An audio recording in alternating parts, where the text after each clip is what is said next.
this has been a long-standing issue in terms of Chelsea not being able to take their chances. I mean, you could take this all the way back to Thomas Tuchel. It's the reason they signed Romelu Lukaku, right? They were creating a lot of chances. They thought we've bought Lukaku, we bought a proven goal scorer. He's someone who's essentially going to be the final piece in the jigsaw. We all talked about it that summer. Is Lukaku the final piece in the jigsaw for Chelsea to win the league? That was the talk about it at that time. Obviously, it didn't work out. But in terms of not being clinical enough in front of goal, there's a through line there from Tuchel. Graham Potter, I say it a lot on this show, I'm not a massive fan of XG, but I do think it is quite indicative, expected goals. And the differential between the goals that Chelsea scored and their XG was the biggest of any team in the league under Graham Potter. I think it was about 7.4, 7.5. It's a big, big differential. And again, that shows you they're creating chances and they're not taking them. And that is why I go back to the first point I made, which is that this is a cyclical problem that Pochettino has not been able to change. You know, Chelsea have been creating chances and not taking them for about 2.5, 3 years. And yes, they've spent £1 billion on the squad. And Steve's absolutely right. You look at that squad at the moment and you think, well, there isn't a top quality number 9 there you think is going to score you 20, 25 goals a season. I think they hope that would be Christopher Nkunku. And where I do have some sympathy with Pochettino is that I suspect he's not even been able to train with his first choice 11, let alone play with them. He has had a lot of injuries to deal with. And Nkunku, of course, got injured in pre-season. I think Nicholas Jackson, therefore, has been exposed probably a little bit more than they would have liked. I think they'd like to have given him a slightly slower progression into the first team, whereas he's had to try and come in and hit the ground running.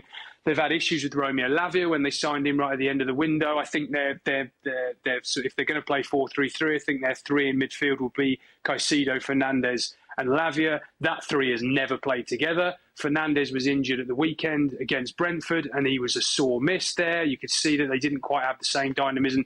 Again, Steve's talking about, can they play through midfield easily enough? Yes, they can. But when they've got Enzo Fernandez there, yes, they can. When they can't, they're nowhere near as good.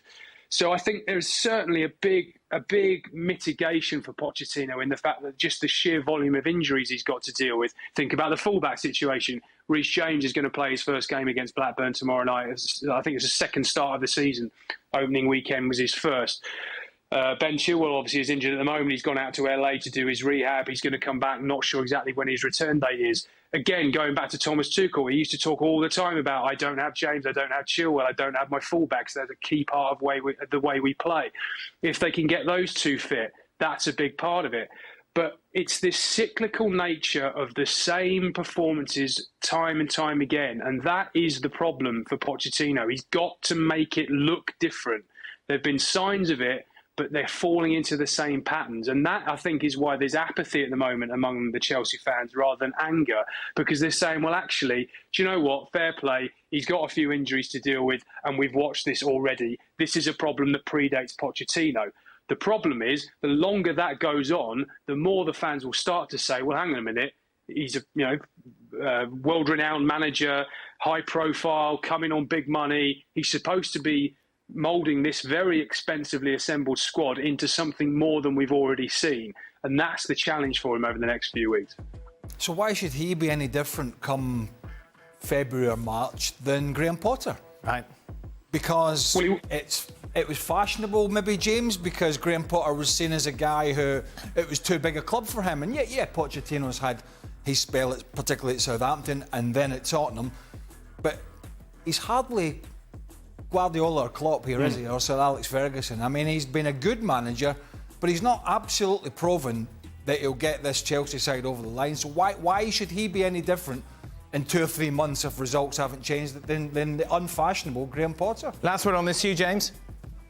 I'm not sure he will be. I think Right. if the big problem for Chelsea is financial fair play. They cannot afford to miss out again on any sort of European football. But really, they want to get into the top 4. They want to get, maybe if it's top 5 in the Champions League. And if you look at the table, they're already 11 points behind.